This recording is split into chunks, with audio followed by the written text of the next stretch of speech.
Y Leandro Santoro directamente sí pidió por mi censura.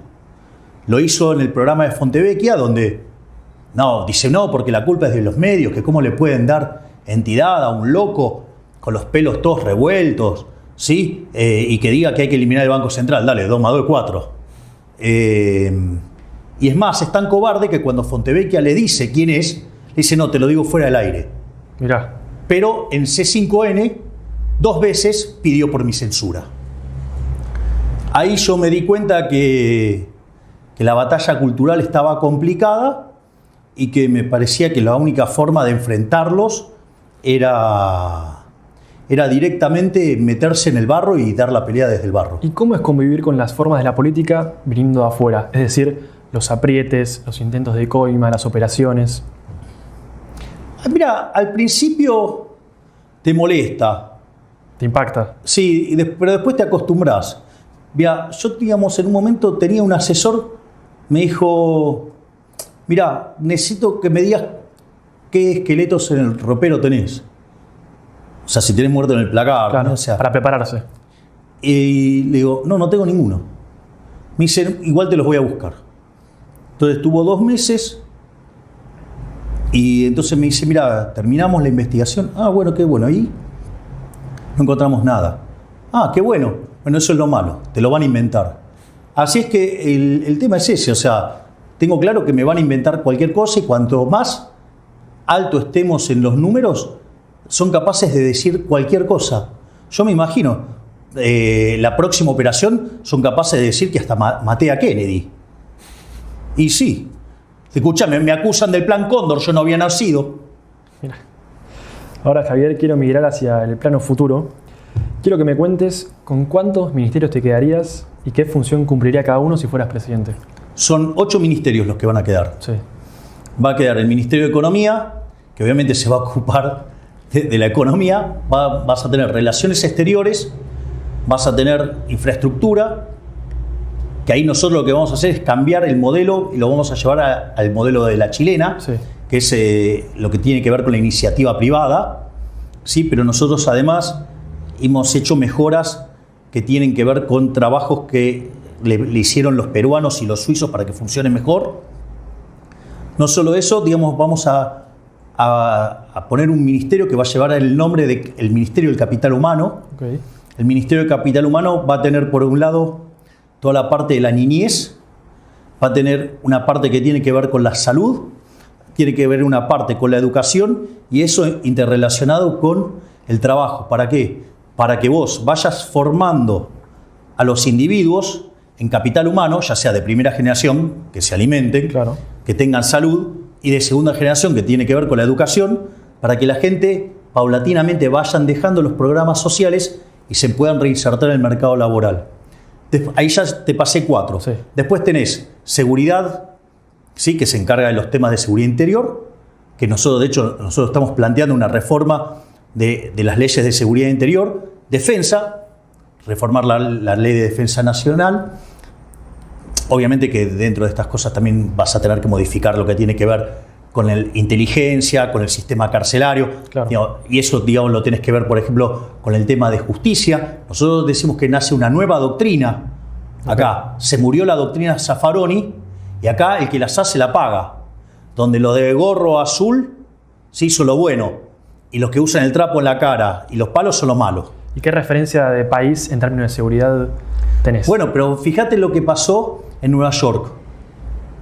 En Nueva York, a inicios de la década de 60, empezaron a aplicar las ideas que después trajo acá Zaffaroni. Sí.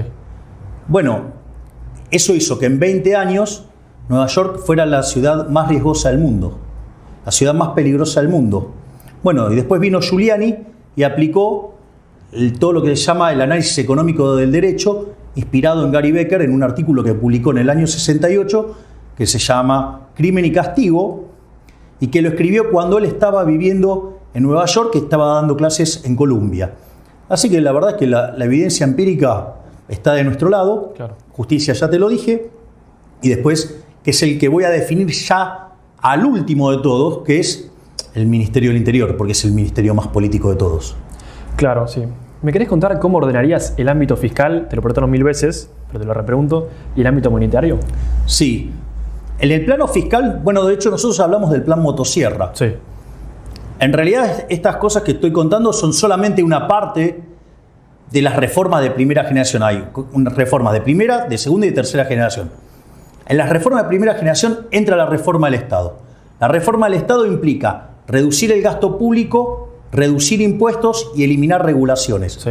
En la reducción del gasto público, nosotros vamos a eliminar la obra pública, yendo al sistema de iniciativa privada la chilena, y de eso, digamos, está trabajando fuertemente el Ministerio de Infraestructura en la sombra.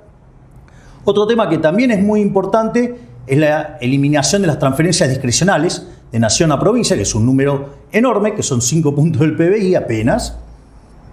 También estamos trabajando en la idea de eliminar los subsidios económicos completamente, que básicamente es recalibrar la ecuación económica financiera del contrato, no como lo hizo Aranguren, que lo hizo gradual y mal, Claro. sino que lo haces recalibrando todo el contrato.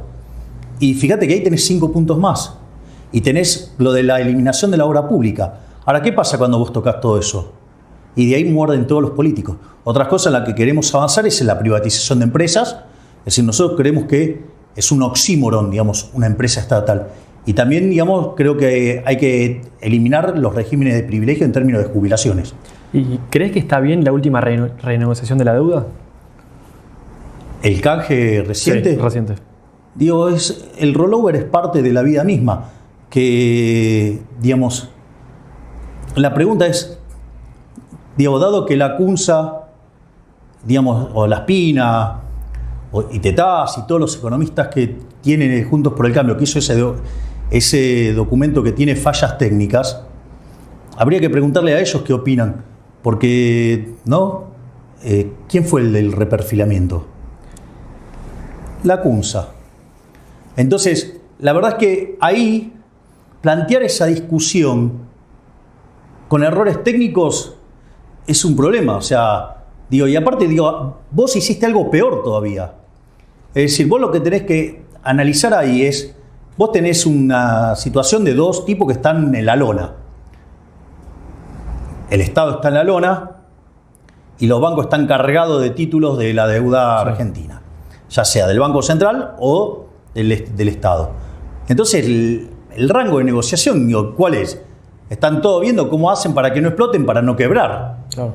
Es lo mismo que el fondo. El fondo, digo, es hiperlaxo con Argentina. ¿Por qué? Y porque sabe que si no, digamos, lo quiebra.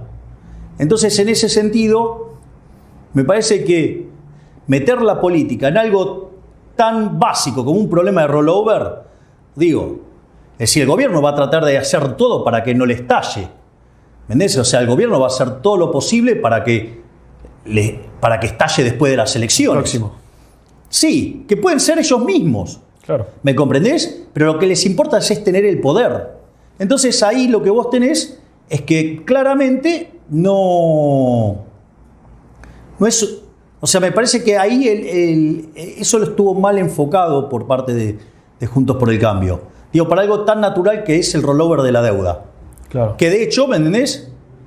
Para mí no fue exitoso el canje, pero lo logró y evitó que le estallara la bomba de pesos ahora. Mucho más violento fue lo que hizo la CUNS unilateralmente, que es un default. Hoy, si no me equivoco, se levantó el acampe el 9 de julio. Te quería preguntar, ¿qué pensás de los piqueteros y qué harías con esa masa? A ver, los piqueteros hacen todo eso porque básicamente la reta se los permite hacer. Él dice que va a darle seguridad a la Argentina y no puede manejar los piquetes. O sea, durante toda su gestión, los piqueteros hicieron todo lo que se les dio la gana. ¿Y qué harías con ellos? Lo primero que tenés que hacer es, a los cabecillas, ¿sí? Agarrás y los metés presos. Los metés presos. Además, le sacás el gerenciamiento, que dejen de ser los gerentes de la pobreza, y se los das a tipos que tienen el acceso directo, Claro. que son los intendentes. Si el intendente, lo que no se dan cuenta es que el intendente te está pateando en la calle todo el tiempo. Si se hace el loco, lo van a buscar. Entonces, es otra forma de hacer política. Y obviamente que vos después le podés pedir contraprestaciones y los tenés forma de auditar. A estos tipos le estás dando guita para romper el sistema democrático. Dale. Claro. Javier, ¿cuál es el principal problema de la Argentina? el déficit fiscal. Cuando vos mirás la historia argentina, desde el año 1901 hasta ahora tuvo 22 crisis. 20 tienen origen fiscal. Y algunas tienen mucho déficit fiscal y otras un escándalo fiscal. Y detrás de ese escándalo fiscal hay una cuestión filosófica, que es lo que yo llamo el modelo de la casta política. Digo, llamalo populismo si querés. Que te dicen que donde hay una necesidad nace un derecho. Sí. ¿Cuál es el problema? Que las necesidades son infinitas y los derechos alguien lo tiene que pagar.